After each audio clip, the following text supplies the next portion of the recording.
Ladies and gentlemen, our hot take button is sadly very much still broken. But Rest in peace, hot take button. but we have some good news. Everything I say after the first NFL segment is basically going to be a hot take this episode. Yeah. Because this episode we are introducing a new kind of game. This is going to be a game of agree or disagree that we're going to play. Which I'll cover the rules later and we'll get to it later. But first of all, We should come up with a more fun name for this. spicy or not spicy? I don't know. I don't know. We'll come up with something fun related to our podcast name at some point. But Yeah. For this week, it's going to be agree or disagree. So we will change the name in the near future to make it more fun and exciting. But welcome back, ladies and gentlemen, to another episode of Habaneros Hot Takes. Is this episode 9? This is episode 8 Episode of Habaneros 8. Hot Takes. We're almost to episode 10 already, but you already know that today the takes are going to be spicy and the jokes are going to be funny. Also, I'd like to give a 3-second clap to you guys because we officially reached 100 total plays on the podcast all time. Let's go, man. It's such a great milestone, and I'm very proud of our fans for being dedicated and listening to our podcast. And we hope to make even more great content to hopefully grow our audience further. Yep, and we hope you guys continue to enjoy everything that we keep putting out here. We are going to start with the NFL because it's the only sport not in season. However, the NFL draft was on Thursday, and if you guys didn't watch that, let me give you a quick rundown on the top 5 picks of the draft, which are always the most important 5, Yep. and then maybe some other important picks. And we will each say who we thought was the best bang for your buck pick that any team got. So the first overall pick went to the Chicago Bears, and as predicted, they picked USC quarterback Caleb Williams, who will now lead the Bears into possibly really good victory with a strong offensive build. Yeah, the Chicago Bears have done a really accelerated rebuild here in the last couple of seasons. And now they've drafted their quarterback of the future. They've gotten him all the weapons he could possibly need, and they look primed for a playoff run next season. Yeah. The second pick of the draft went to the Commanders, who picked Jalen Daniels, a quarterback out of LSU. Not Jalen, Jaden. Jaden. I'm sorry, I'm getting my basketball and football mixed up. NBA playoffs are going on right now, so I was thinking of a basketball Jalen Daniels. That's Jaden McDaniels. I'm thinking of Jalen McDaniels on the Raptors. That's who I got him confused with. But anyway, The Jalen Raptors Daniels. aren't even in the playoffs. No, they're not. Please don't remind me. So yeah, quarterback Jalen Daniels from Louisiana State You University. said Jalen again. My goodness, Jaden Daniels. His name is Jaden Daniels. All right, don't listen to me. He went number 2 overall to the Commanders. He will probably start at quarterback for them this year. He's got a good running back to lean on in Austin Eckler and weapons like Terry McLaurin at the passing game. Other than that, it might be a little bit of a shaky start for him. Yeah, the Commanders are currently in the middle of their rebuild right now as they look to build towards getting a better roster in the coming seasons. But Jaden Daniels seems like he's going to be a really good fit there. He's a very mobile quarterback, draws a lot of comparisons to Lamar Jackson. So, Which, if you're getting compared to Lamar Jackson, that's honestly a really good thing because he's one of the only quarterbacks to win multiple MVPs in, I think, his first 5 seasons. Yeah. So he's phenomenal. Any comparison to him would be great for Jaden Daniels. yes, thank you for getting his name right. You can move on to number 3 now. The number 3 pick was used by the Patriots to select quarterback Drake May out of North Carolina. 3 straight quarterbacks off of the board, and he may or may not start for them. Jacoby Brissett was paid a lot of money by the Patriots in the offseason, so we will see what the situation is there. I feel like they could have Drake May come off the bench for a season, kind of learn the tools of the trade for being an NFL quarterback behind a veteran like Jacoby Brissett. But he seems like he's going to be a good fit with that organization. He just seems like the kind of player that they would like to have. I don't really know how else to put it, but he's pretty good. from his college tapes, but we'll see if that translates to the NFL. Yeah, and he's going to be a bit developmental, but the Patriots are a pretty good team at developing quarterbacks, so maybe he'll get, good playing experience or even just bench experience watching Jacoby Brissett pilot. And it will be interesting to see how new head coach Jared Mayo, what he does with this new quarterback situation he has for the first time since he became head coach. Yeah. The number 4 pick was used by the Arizona Cardinals to select wide receiver Marvin Harrison Jr., the first non-quarterback player out of Ohio State, which I think was a really good pick that helped them at a skill position. Fantastic pick. They got Kyler Murray, a weapon who's actually going to contribute on offense. Like, this is what... Kyler Murray's a great quarterback. I don't feel like people give him enough credit for what he could do. Those couple of years he had DeAndre Hopkins, they were really good. Yeah, they were competing. They even made the playoffs one year, but it's been a couple strings of bad years for the Cardinals now. And hoping the to turn the tide allegations that Kyler Murray cares more about Call of Duty than playing football. Yeah. The number 5 pick was used by the Los Angeles Chargers on offensive tackle Joe Alt from Notre Dame, and I don't really know how I felt about this one. It seemed like it was a really good chance for the Chargers to jump at the skill position of wide receiver after losing Keenan Allen. They don't... And Mike Williams. And Mike Williams. Allen and Mike Williams. It doesn't seem to me like they have a whole lot of, good wide receiver depth anymore, and so they may struggle there. Jim Harbaugh, who they hired this offseason, is a coach who believes in you win the game at the lines, both offensive line and defensive line.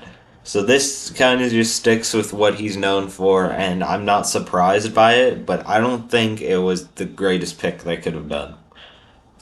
Agreed. And with that out of the way, excluding first-round picks... Excluding first round. Okay, I didn't watch much else of the first. Who do you think was a really good bang-for-your-buck pick? I will go first. Yeah, you might have to go first while I review who my guy was going to be. Give me 1 second. I'm also reviewing who my guy's going to be. Why did you say not first-round pick? Like, I had a guy in mind, but he was a first-round pick. I didn't know you were going to do that. Because it's got to be bang for your buck. Well, there's some good late first-rounders who could be bang for your buck. That is true. But at the same time, first-round picks, really, it's normally set in stone that they're going to be at least decent in the NFL. Well, my original one was going to be Romo Dunze to the Bears, because they definitely should not have been able to get him at 9. But he's an extremely talented wide receiver, and I'm shocked he was still on the board for them when they came around. This probably will make a couple of our viewers mad because I'm staying true to my favorite team and saying they got one of the steals of the draft. At pick 168, the Bills selected edge rusher Havon Solomon from Troy, and I gotta say, this dude can sack a quarterback. He is super agile. He's really nimble on his feet. He's a pretty big guy at 6'1", 246. I feel like he's going to be really good in the NFL. I feel like his game will translate amazingly. He'll shut down running lanes on the edge really well. He'll get to the quarterback. And him falling all the way to pick 168 seems like maybe they might have gotten away with something good there. All right, so here's mine. My guy was, at one point, a projected top 20 pick in the draft. He was taken at pick 41 by the New Orleans Saints, which was an absolute steal, and he is going to help bolster their defense. He is also has one of the best names in sports. Are we thinking Kool-Aid McKinstry? We are thinking Mr. Kool-Aid McKinstry. Yes, that is his actual name. I'm not joking. He's really good. Great name as well. If he played on that Alabama secondary, he's going to be good. So Kool-Aid McKinstry honestly really was the front and center of that incredible Alabama pass defense. And I mean, bro, he's going to be opposite to Marshawn Lattimore now. They immediately have built one of the better secondaries in the league with that draft pick. I'm shocked he fell that far. Yeah. Another guy that I don't think you should sleep on. This is my last he could be really good. His game could translate really well into the NFL pick here. Picked in round 5 at pick 171 by the Jets was maybe their quarterback of the future. Jordan Travis from Florida State. He's 6'1", 200 pounds. I'm pretty sure he is the only player in FSU history, FSU standing for Florida State University, with more than 50 passing touchdowns and 12 rushing touchdowns. He's a great passer. He's agile. He's great near the goal line. He just seems like a lot of different things that the Jets would really love in a quarterback, and his ability to escape the pocket is what stands out the most to me, because the Jets have had a really bad offensive line for multiple years now, and if he can find his way to weave in and out of traffic, he could be really good for them. Yeah, that makes really logical sense. Do I need to do another one here? No, I think you're good. Oh, okay. Well, there you go. There's a couple of guys who we think fell a bit in the draft, but will have big impacts going into next season and into the future of the NFL.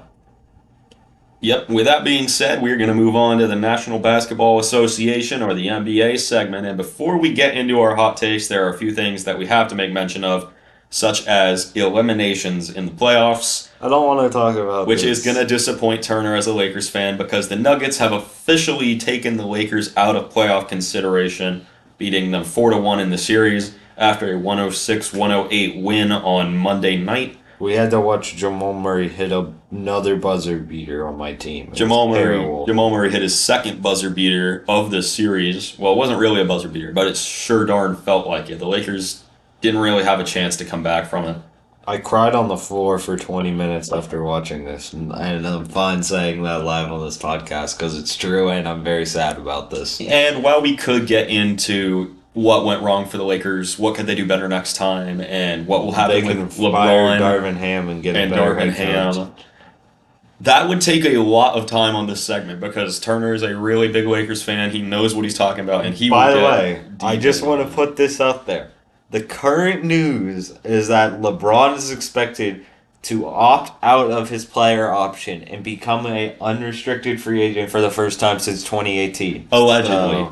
This is allegedly. This hasn't happened yet. But that is currently what the rumors are pointing to. There are also two other teams that have been eliminated from playoff contention, and they're both Western Conference teams as well. All three of the teams that have won so far have been in the Western Conference. Also on Monday night, the Thunder beat the Pelicans 97-89 to sweep them 4-0. I personally thought the Pelicans would put up a fight, especially if Zion was healthy, but he wasn't, and they kind of got ran out, especially after a really good first game showing where they put up an incredible battle against the Thunder, and the Thunder just put it on cruise control after that. Their rookies have stepped up and played really, really good basketball.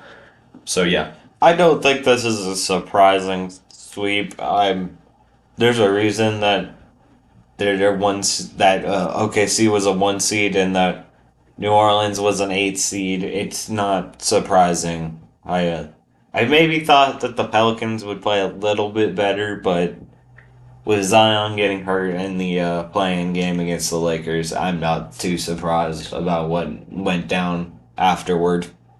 Agreed. And the last of our playoff victories, the Timberwolves have officially knocked the Suns out of the playoffs, 122-116. Anthony Edwards has been just playing out of his mind for that Timberwolves team in the playoffs, and their perimeter defense has held down everything imaginable. If I had to tell you guys, the viewers, to watch any one playoff series that I know is going to happen now, it's going to be Nuggets versus Timberwolves. Yeah. That's going to be such an awesome series to watch. It sure is. You got both teams have just insanely good depth, insanely good talent. You got Anthony Edwards, you got Nikola Jokic, you got Karl Anthony Towns, Jamal Murray, Michael Porter Jr., Rudy Gobert. This is just a star-studded matchup, and it is going to be one of the best playoff series probably throughout the entire postseason here. I agree. It's truly a battle of titans. But with that out of the way, it's time to get to NBA agree or disagree. I have 7 different super duper spicy hot takes for you. Ghost pepper hot? Is that how Like hot we're talking? ghost pepper inferno level hot. Okay, let's see what You you have got. to decide whether you agree I or will do disagree my with them. best not to be appalled by some of these. Okay, the first one, this has a little bit to do with the playoffs as of recently. The Okay. recently eliminated Phoenix Suns will be the worst team in the NBA in 5 years.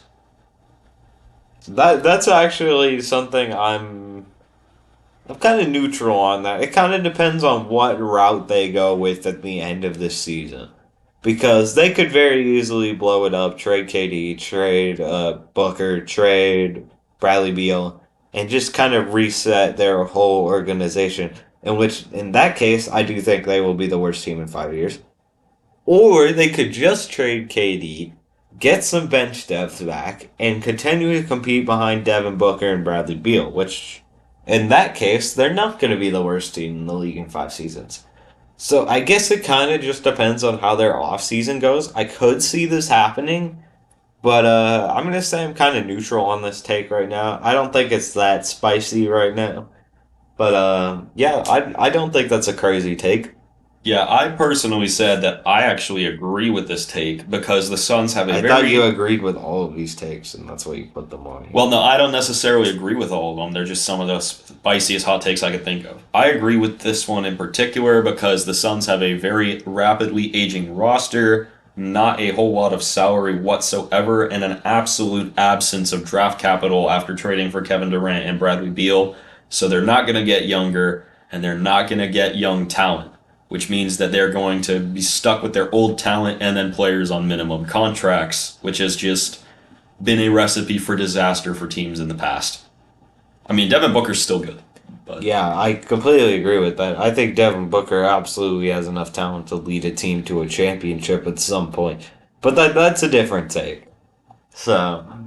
moving on to hot take number 2. This one is also probably really spicy, not because of the western side of this, but because of the eastern side of this. This hot take is that the winner of Timberwolves Nuggets will play in the NBA Finals against the winner of Knicks 76ers. This is ridiculous.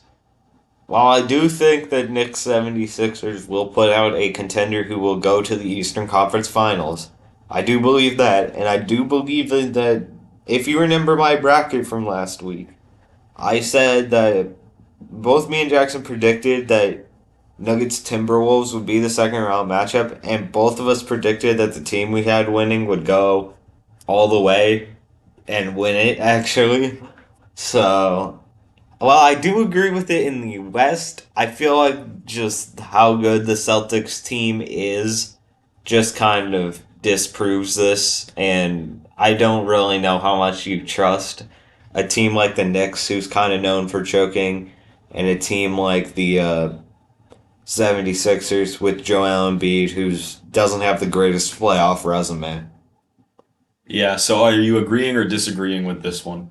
I'm half agreeing and half disagreeing Bro, yet you again. can't say that on every single one of Look, here's these. the thing. I'm agreeing with the fact on your Western Conference side, and I'm disagreeing with the facts on your Eastern Conference side. How about that? All right, I'll take it. I personally said that I disagreed because I thought the Celtics, Bucks, or Pacers, probably not the Bucks, just want to clarify. We had a whole debacle about that last time. Oh, hey, I still think the Bucks could go all the way in the East. It's appearing that Giannis and Dame are coming back sooner rather than later. So if they can't get back, if they can't come back against the Pacers, don't count out the Milwaukee Bucks for going all the way. Still, Yeah, but I just don't really see how the Sixers or the Knicks would beat the Pacers or Celtics, so I disagree with that. the Pacers are not that good. I feel like you give them way too much credit. That's for a later time. Moving on to, is this number 3? Yes. Hot take number 3. This one's pretty spicy. This is in no particular order, but the number 1 and number 2 vote getters in MVP next year will be Anthony Edwards and Victor Wembanyama. Oh, I could totally see this happening, and I could totally see this not happening. Well, I do think that these are both extremely, extremely, extremely talented players who will be in the discussion for best player in the league in coming seasons. I just don't think that it's time to start saying they're going to be 1 and 2 this early. While I do think they will both take even more of a rise in their talent in their career, it's just too late. It's just too early to say that they're going to be that good. So I'm going to disagree with this take. However, come 4 or 5 more years, this is totally possible.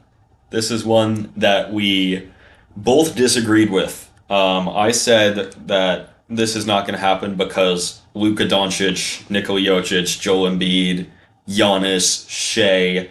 It's going to be super hard for Victor Wembanyama or Anthony Edwards to topple any of these guys atop the MVP ladder. Could it happen next year? Absolutely. Will it happen next year? Probably not. Exactly. So for that reason, we both disagreed. And in 5 years, that very much could be 1 and 2 in MVP. Yes. Moving on to hot take number 4. I think this is one you probably will agree with. Darvin Ham will be out of a job by next year. Darvin Ham will be out of the job by next week.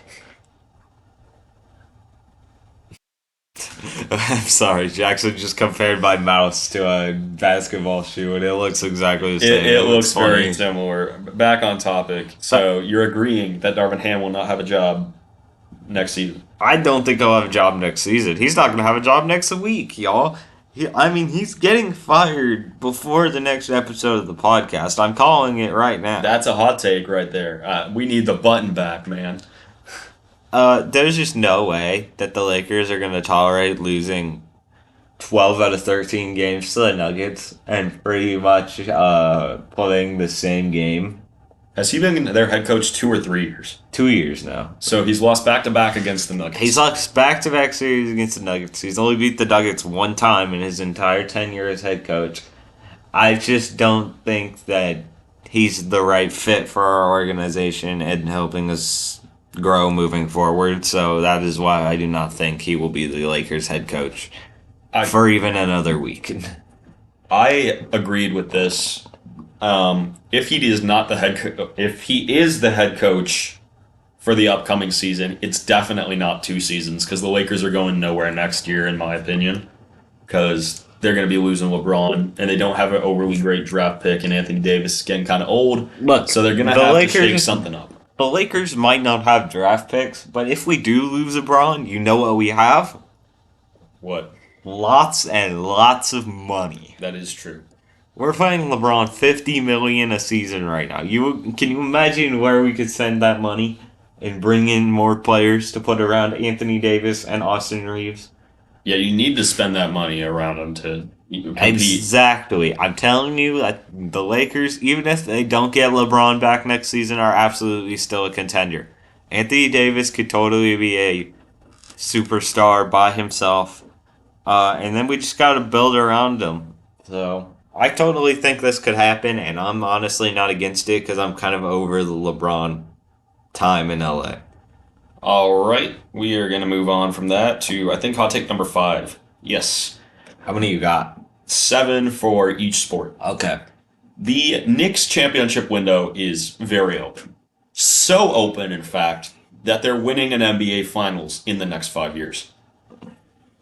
This is interesting because it kind of depends on what they do in free agency. Because if they overpay for OG Anunoby to bring him back next year, I think that ruins their championship window. However, Jalen Brunson's at the peak of his career right now. Julius Randle is hurt and they're still cooking in the playoffs right now. I could totally see this happening, but just with the Knicks' playoff experience in recent memory, I just can't get behind this just with how much other talent is in the league right now, specifically in the Eastern Conference. But, I'm going to disagree for now, but it's not impossible. I agreed with this hot take because I think that the Knicks will have a great offseason this year. And if not this year, then they'll go even harder at it next year because they see it. They know the vision is there. They see the window. They want to win now. They've got the pieces they need. They just need to assemble them right and get a good playoff run going. And then I think they got the momentum they need to go win a title once and for all. Yeah, that does make logical sense, but I'm still sticking with my disagree until they prove me otherwise. It's kind of the same thing about, like, I will never get behind the Clippers winning a playoff series until they can prove me otherwise. Moving on to hot take number 6. LeBron James, at one point in his career, was the best player in the NBA. No questions asked. This hot take is he still is the best player in the NBA. No. You have to be absolutely ridiculous to think that LeBron is still the best player in the NBA. I understand that LeBron is good and he has been good throughout his entire career. And he's probably he has the best career out of any player in the NBA right now. But he is Even not, that's a question. Because he's Steph Curry. no, Steph Curry's no. been great. LeBron's been better than Stephen Curry all time. Like, there's a reason LeBron's in the GOAT debate and Stephen Curry is not. I just want to point that out. People are biased. But here's where it's going to be as simple as this. LeBron is a very talented player, shockingly still at 39 years old, but he is not better than at least 5 or 6 players in the NBA, maybe more, depending on how you look at it. He's definitely not better than Jokic. He's definitely not better than Giannis. He's definitely not better than Tatum. He's definitely not better than Shea. I would make the case for Wemby going into next season, but that's a whole nother debate. But yeah, there's definitely multiple players who I would much rather have than LeBron if we're not even accounting for age. Yeah, I also disagreed with this because you'd have to be a glazed donut to say LeBron James is the best player in the NBA still The because, problem is there's so many LeBron fans out there that a lot of people actually still do say this. yes. But in order for him to be the best player in the NBA, he'd have to be better than Giannis, Embiid, Luka, and Jokic, which he's not better than any of the 4 of them right now, which means he cannot possibly be the best player in the NBA. So, career accolades right now, he's top 2 for sure. It's either him or Curry, but He's top 1. got it. This is my last hot take on the NBA list, and this is one that I think is really, really spicy. God, the Inferno hot take. I also feel like you could side with it, but next season, Next season. a player will average a triple-double in the regular season. Absolutely. Absolutely. So you're like 100% agreeing with this. There one. are 2 big men in the Western Conference who might both do this next season. I think there are 4 players that could do this next season easily. And that is Nikola Jokic, who has Yep. come really close. Exactly. Luka, who Yep. has come incredibly close. Demonis Sabonis, who has No. averaged the most rebounds in the NBA and That's 7 no. assists a game and 12 points a game for the last few years. He's not going to average 10 assists, and it's as simple as that. If they work the ball through him, he can. And Joel Embiid, who has just been like MVP conversation every year. He's gotten a decent number of triple doubles under his belt. All right, so yeah, I agree with your 4. Other than take out Sabonis and put in Victor Wembanyama. He can pass. He can shoot. Heck, he could average 10 blocks a game next season with how good his defense is. He's insane. He could totally average a triple double in his second NBA season. And yeah, I totally think somebody's gonna average a triple double next season. I think it's about time. It's been what? How many years since Russell Westbrook did it? I think it was 2017, but I'm not 100% sure. It's been too long since somebody did it. In a league that is full of offensive numbers now and getting as many possessions as you can in a game, it's honestly shocking that nobody has averaged a triple-double in 7 or 8 years. I think it's only been done once or twice.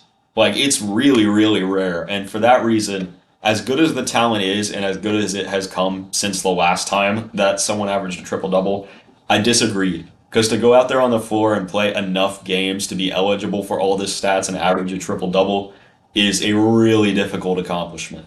So, as good as I think the league has gotten, I just don't know about the chances of an average of a triple-double. Exactly. that concludes the NBA segment Let's for move today. on. What do we want to do next? Next up is NHL, which we have to give you guys the rundown on who's been eliminated so far. There has been one sweep, and it will be the only sweep out of any team. It was the most expected sweep. The Capitals got demolished by the Rangers in this series. Rangers won 4-2 in the last game, took it 4-0. The Rangers were clearly the better built team here for age, points, goaltending, really just everything. It was super obvious they were going to do really good. Yeah. The That makes Panthers. The Panthers really surprised me. I thought the Lightning would give them a good run for their money and maybe even beat the Florida Panthers in the first round. But no, the Panthers shut that down. I definitely thought the Panthers were going to win this one. They just seem to have the better team overall. They do, but the Lightning are really, really good in the playoffs, and you can never count them out. And they got a super deep team and good goaltending, but the Panthers kind of crushed them. They won I'm not 6-1 in the last game. So Well, that's kind of inflated because there was a bunch of empty net goals towards the end of the game. I was watching it. that is true. But yeah, a little bit of a surprising one there. Another not surprising one is the Hurricanes won 4-1 over the Barstool Sports favorite New York Islanders. They're probably very sad right now over there at Barstool Sports. But it was 6-3 Hurricanes over the Islanders in the last game, and the defense just really shone here. And they have a really deep team as well in shorthanded and power play scenarios. They're not the greatest at 5-on-5, but they know how to get it done when they've got an extra man. Yeah. And their defense is just stupid good. Yeah, And then that's true. One that I did not even come close to seeing coming, because I thought this series would go to 7 and probably be the best first round series in the West. The Avalanche won 6-3 against the Jets on Tuesday, That's my Stanley Cup champion right there. and they won the series against the Jets 4-1 after getting crushed by them in game 1. Yeah, I'm not too shocked about the outcome of this series. There's a reason I picked the Colorado Avalanche to go all the way in my bracket. But, yeah, the Colorado Avalanche are just a step above everybody else, I believe, in the NHL right now. The Jets' really, really good regular season defense was non existent in this series. They allowed 6 goals in game 1, 5 in game 2, 6 in game 3, 5 in game 4, and 6 in game 5. 5 or more in every single game. Yeah, Connor Hellebuck was not doing a very good job guarding the net very well over the course of the series, unfortunately. Yeah. And the Jets also pounded the Avalanche with goals in game 1. They scored 7 goals, and then they didn't score more than 3 the rest of the series. So they just kind of, I don't know, I guess I would have to say they choked. Yeah. But yeah, that's the only few series that have been decided so far. The Oilers can beat the Kings tonight. Oh, please no. Which- I'm about to have no more playoff teams left. Yeah, and I forgot to mention in the NBA, a team that can win tonight is the Celtics. They can beat the Heat tonight, and currently it's looking like they'll do so because they are up 22 points at halftime. Hey, don't count out Miami. They can always come back.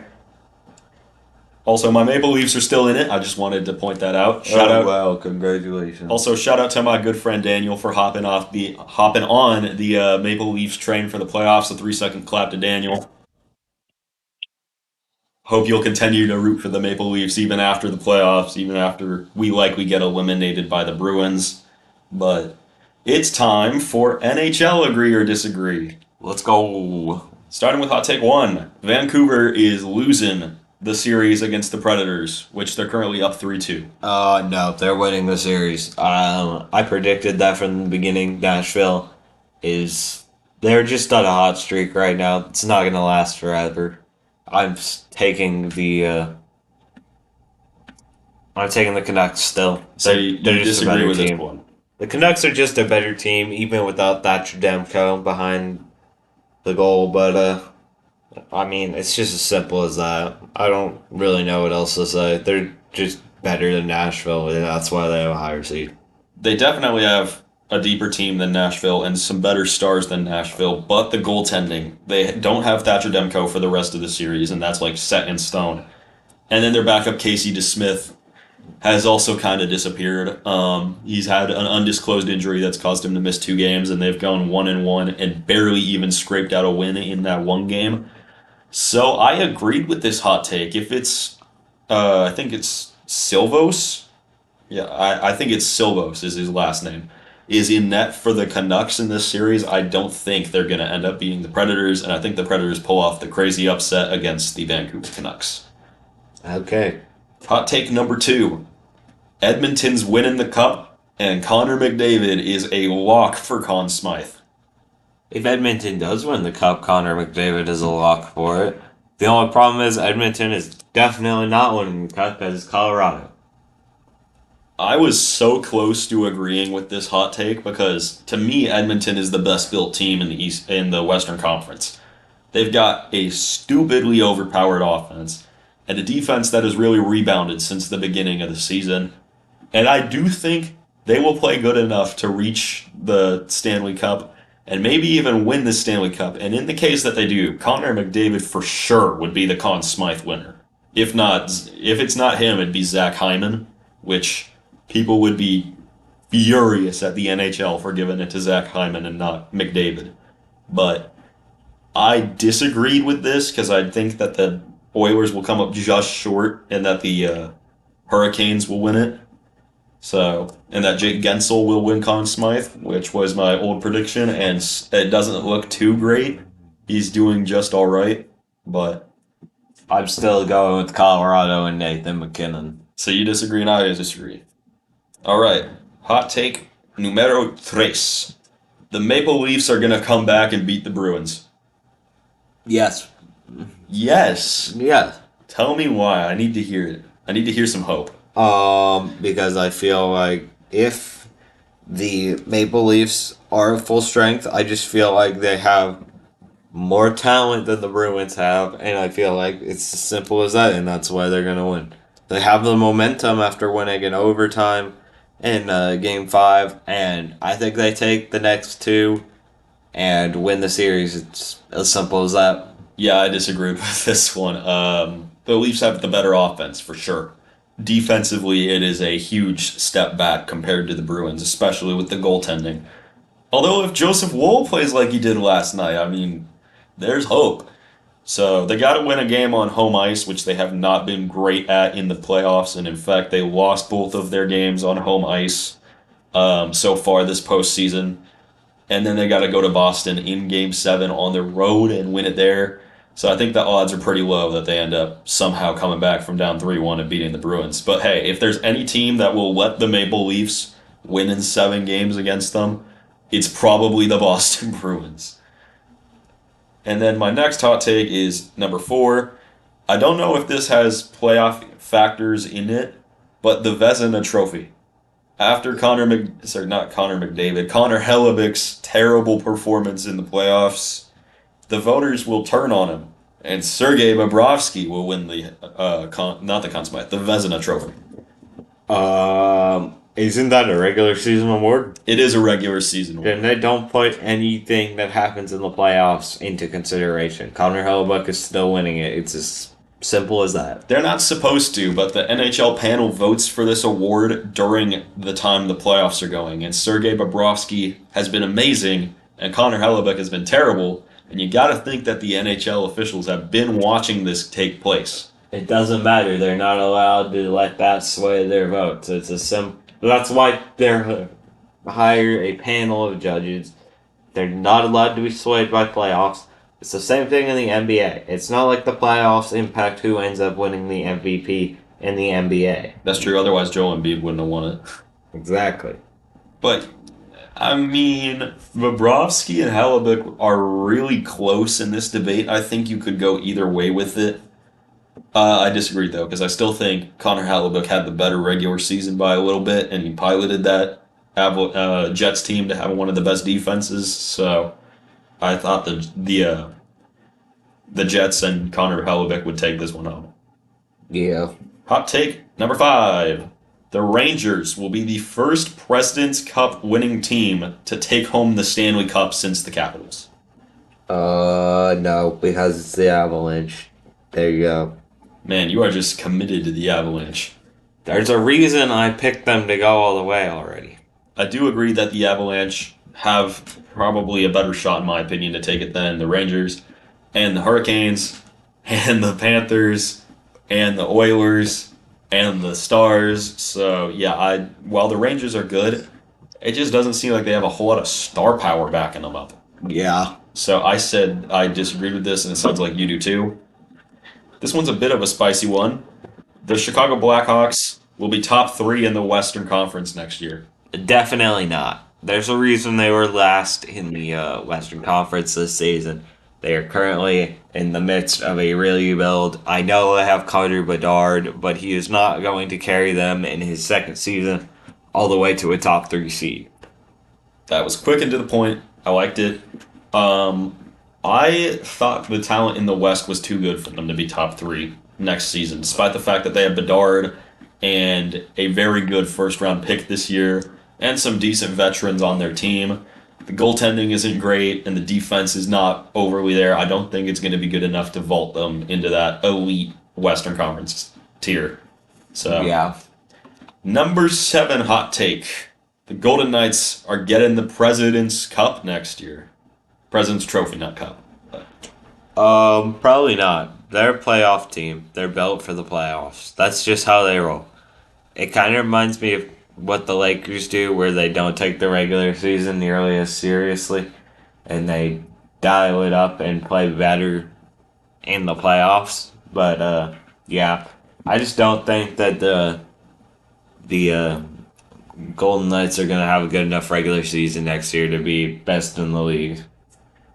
Looking at the teams that are on this list for like the best teams, Florida was really good this year. I think they're going to stay around the same and not improve next year. There's not really anywhere to go because they had a great season.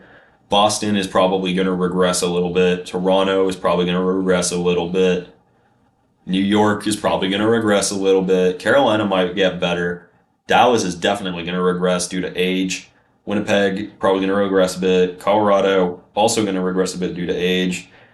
Vancouver might be really good next year. I can definitely see them winning it. And Edmonton, LA, I don't know about them. But the path for Vegas to be a President's Cup winning team is not like a long shot on. They have a decent shot at it. A great built roster, decent goaltending, incredible defense, and a bunch of guys that are committed to scoring goals and scoring goals when it matters.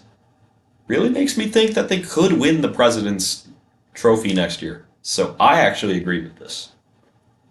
Of course, they'd have to be better than the Oilers, but...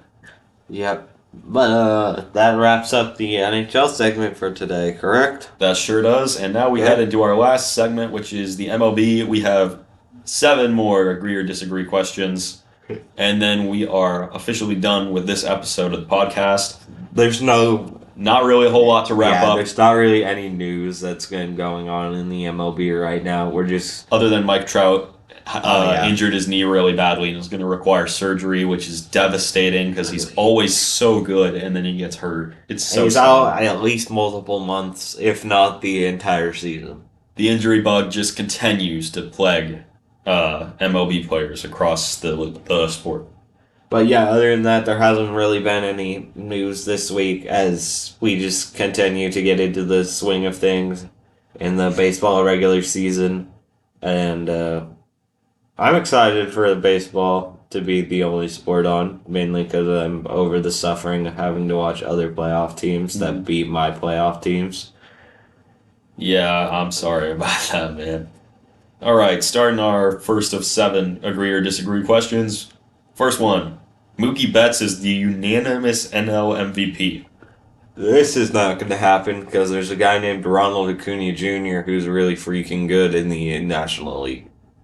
I think Mookie Betts is great and has a really good shot at MVP. He also has a couple of really talented teammates. Yeah, Shohei Ohtani is going to steal a few votes. Freddie Freeman might steal a few. With the way Will Smith's been playing, he might steal a few. Acuna. Yeah, as good as he is, he's probably not going to win unanimous He MVP. might win the MVP. It just won't be unanimous. Yeah, he'd have to go berserk in the second half of the year and in the first half, which we're still in order to win a unanimous MVP. Yeah. Hot take number 2: the Guardians finished with the best American League record. No, this is not happening. It's the Yankees or it's the Orioles. We've laid this out before. I'm not changing that. The Guardians have had a nice start to the season. I don't think it's going to stay that way. I'm not going to lie. The Guardians have had a great start to the year. The pitching and defense has been awesome. The offense could be a little bit better, but honestly, it's nothing too shabby. I still don't think they're going to finish number 1. I agree with you that this is a disagree. The Orioles will be better. The Yankees will probably be better. The Twins have been cooking recently. They've won each of their last 10 games and are really looking to round into form, which is something they always do after starting bad. And the Royals have been otherworldly to start the year, so I don't think that they're going to win the American League. This next one, I can see it happening because he's had a humongously good start to the first half of the year. I don't know why I just said he's had a humongously good start. Really weird choice of words. But Jose Barrios takes home the American League Cy Young. Okay, I'm not even going to answer this because this is just purely you being biased because you like Canadian sports teams. I mean, if you're looking at his numbers, he's been really good. He's top 3 in earned run average. He's tied 5th in wins. He's tied 40th in strikeouts. And he's got the 20th best walks and hits per innings pitched. I'm still not taking him for AL Cy Young, and you should stop being biased and also say He's not given up more than 2 runs in an outing yet. And he's pitched 6 or more innings in every outing he's had, other than the 1 inning he missed due to a game getting canceled by rain delay in 5 innings. So, yeah. He's been phenomenal. You know, he's sitting at a 1.44 ERA, which probably should be a little lower because he probably should have gone longer in the Kansas City game. But yeah, he's just been lethal so far.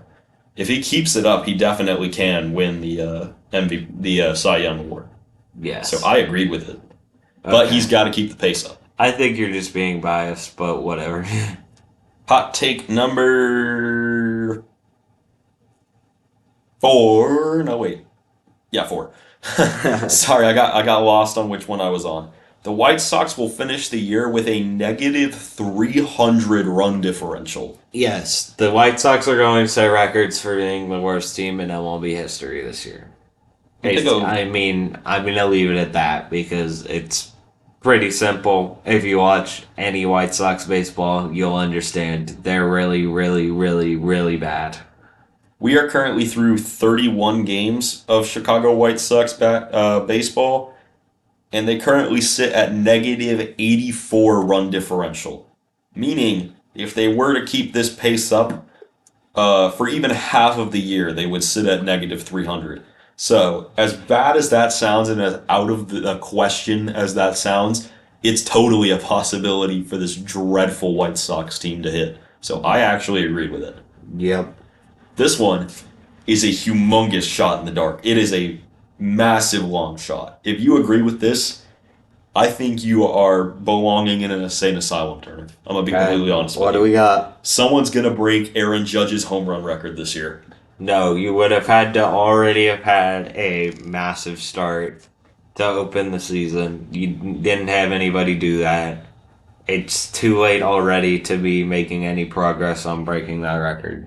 So we'll have to wait till next season at least to get that. Currently, the league leader in American League home runs is a tie between Mike Trout, who is going to miss a ton of games and won't even have a shot at it. He doesn't count. And Gunnar Henderson, who plays in one of the worst stadiums for hitting home runs. Gunnar Henderson really leading in home runs? He's got 10 homers. Dang. So he's tied for first with Mike Trout and tied for first in American League. Third is Tyler O'Neill. So I also plays in a really weird ballpark. But I just think it's super unlikely that anyone breaks it. I mean, Gunnar Henderson's already got a 7th of the way there, but I feel like Aaron Judge was probably ahead of him in home runs at this time before he was here. And Gunnar Henderson as a second-year player would have to not go on a And he's cold playing streak. fantastic, though. I saw a lot of rumors that he could be in the MVP conversation this year, and he's absolutely backing up those rumors with the way he's been playing. He's been phenomenal this Yeah, season. he's played great, but he probably will go on a cold streak at some point, and he's probably not played 72 home runs great. Yeah. All right, hot take number 6. Paul Skeens going to get called up by the Pirates before All-Star break, and he will end up winning National League Rookie of the Year. Okay, I do think that half of this is true yet again. I think he gets called up before the All-Star break.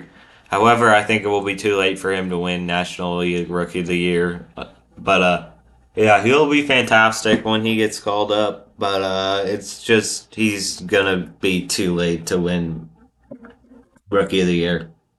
First of all, it's a matter of when he gets called up. Second of all, it's a matter of if Ellie De La Cruz still has rookie eligibility, because if he does, he's basically a walk in the park for National League Rookie of the Year. So I said I disagreed with this one. And our last take here, the Royals will be one of the first teams, probably the first team, I didn't do any background research on it, ever to finish first in runs scored and last in runs allowed, meaning they allowed the least runs and scored the most runs in the American League. I don't think this is gonna happen. I don't think that the Orioles have as good of an offense as teams like the Yankees and the Not the American. Orioles, the Royals. Oh, the Royals? Definitely not. They don't have nearly as good as an offense as a team like the Yankees, like I was saying before, and they don't have nearly as good pitching as teams like the Orioles. So I don't think they're going to be first in any, but they have been surprising us so far. They're having a really good season, so maybe they could do it. As of right now, the Royals sit at 148 runs scored, which is 9 behind the first place Orioles, and they're first, number 1 in runs allowed, 98. They've allowed the least amount of runs by 6 runs to the Seattle Mariners. So I don't know. I mean, based off the indications that they've given us so far, it is possible for them to do it. It would be really difficult for them to maintain this level of success the whole year and to be able to fend off other teams from hitting better than them and pitching better than them. But my goodness, the Royals have been amazing this year, and it's been fun to watch. So even if they don't get it, I would like to continue to watch them. I disagree with this hot take, but they're going to have a good year. And that also is going to wrap up everything for this episode. Thank you guys so much for listening in. Be tuned for another episode next week as we continue to talk about the playoffs, and we bring back one of your guys' favorites because the mic quality was so freaking bad, and you also, I think a lot of you guys liked it. Basically everyone that listens to it that I talked to said it's like our best episode other than the mic quality. We are doing trivia again, ladies and gentlemen.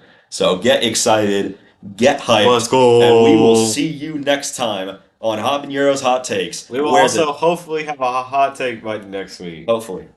But yeah, Back to the outro. Back to the outro. See you next time on Habaneros Hot Takes, where the takes are spicy and the jokes are funny.